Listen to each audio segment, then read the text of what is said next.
प्राचीन भारत के इतिहास में एक ऐसा दौर आया जब वैदिक सभ्यता की सीमाएं विस्तृत होने लगी। जन यानी जनजातियां अब स्थायित्व और संगठन की ओर अग्रसर हो रही थीं। यही वह समय था जब महाजनपदों का जन्म हुआ, यानी ऐसे बड़े और संगठित राज्य जिनकी सत्ता स्पष्ट, प्रशासनिक ढांचा मजबूत और अर्थव्यवस्था सशक्त थी। लगभग 6ठी शताब्दी ईसा पूर्व में उत्तर भारत में अनेक स्वतंत्र राज्य उभरे। इन्हें महाजनपद कहा गया। महा अर्थात महान और जनपद का अर्थ है जनता का आधार।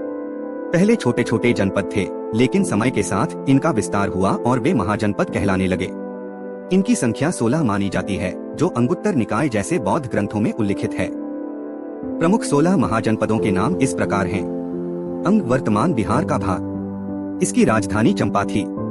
मगध सबसे शक्तिशाली महाजनपद, जिसकी राजधानी राजगृह बाद में पाटलिपुत्र थी। काशी वर्तमान वाराणसी। कौशल अयोध्या, श्री राम की जन्मभूमि। वज्जी वैशाली गणराज्य का उदाहरण। मल्ल कुशीनगर गणराज्य था। चेदी बुंदेलखंड क्षेत्र। वस्तु अफगानिस्तान के पास स्थित। कुरु हरियाणा और दिल्ली क्षेत्र। पंचाल पश्चिमी उत्तर प्रदेश। मत्स्य जयपुर क्षेत्र। शूरसेन मथुरा। अवंती उज्जैन। अशमक दक्षिण का एकमात्र महाजनपद तेलंगाना क्षेत्र। गंधार आधुनिक अफगानिस्तान का हिस्सा, प्रसिद्ध तक्षशिला विश्वविद्यालय यही था। काम्बोज उत्तर पश्चिम भारत, गांधार के पास। महाजनपद 2 प्रकार के होते थे।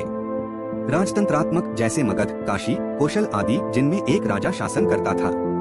गणराज्य जैसे वैशाली, वज्जी, मल्ल, जहां जनसभा और परिषद के माध्यम से शासन चलता था। महाजनपदों की विशेषताएं। स्थायी सेनाएं और कर वसूली प्रणाली विकसित हो गई थी। राजधानियां प्रायः किलों से सुरक्षित थीं। लोहे के औजारों से कृषि और युद्ध दोनों ही क्षेत्रों में क्रांति आई। व्यापार और शिल्प में वृद्धि हुई, जिससे नगरों का विकास हुआ। इस काल में कृषि मुख्य व्यवसाय था। लोहे के हल प्रयोग में लाए जा रहे थे।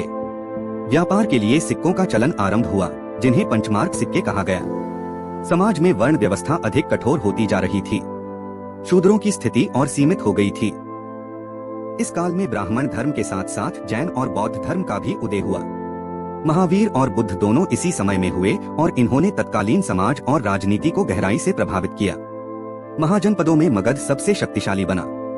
इसके कारण थे लोहे की खानें, शक्तिशाली सेना, रणनीतिक स्थिति और महान शासक जैसे बिंबिसार, अजातशत्रु, महापद्मनंद। इसी मगध से आगे चलकर मौर्य साम्राज्य का जन्म हुआ।